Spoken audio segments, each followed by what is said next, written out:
The calls to the White House come at least once a week.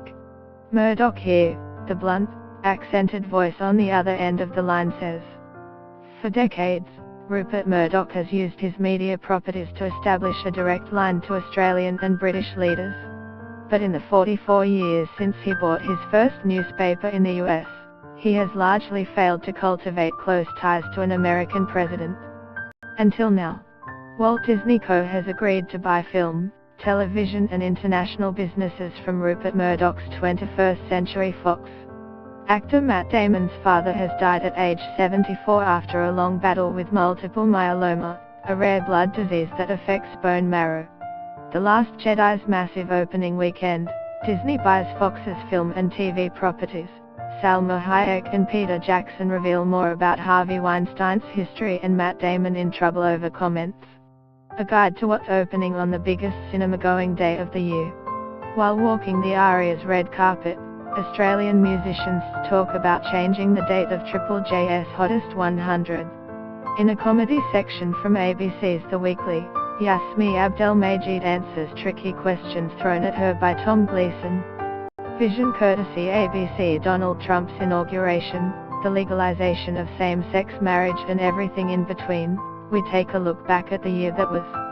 Based on a true story, a man rises from poverty by creating a stage show that becomes a global sensation.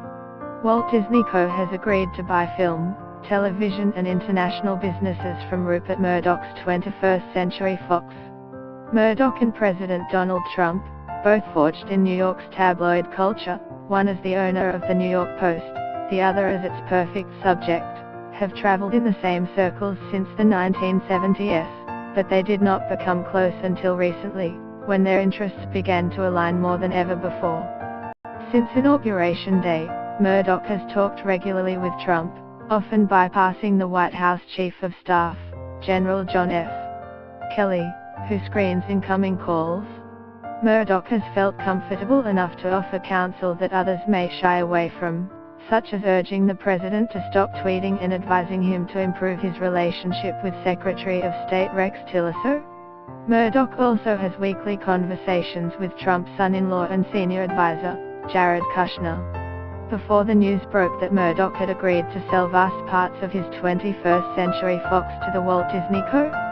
for $52.4 billion $67.8 billion, Trump called him to get his assurance that the Fox News Channel, the highly rated cable network and frequent bullhorn of the Trump agenda, would not be affected. On December the 14th, the day the agreement was announced, Trump let the world know that he had made a congratulatory call to Murdoch. Sarah Huckabee Sanders, the White House press secretary, also passed along the president's belief that the deal would be a great thing for jobs, a claim disputed by Wall Street analysts. After decades of ups and downs, Trump now counts Murdoch as one of his closest confidants. The two titans made a show of their improved relationship in June 2016, when Murdoch visited Trump at the Trump International Golf Links, Scotland before a group of reporters.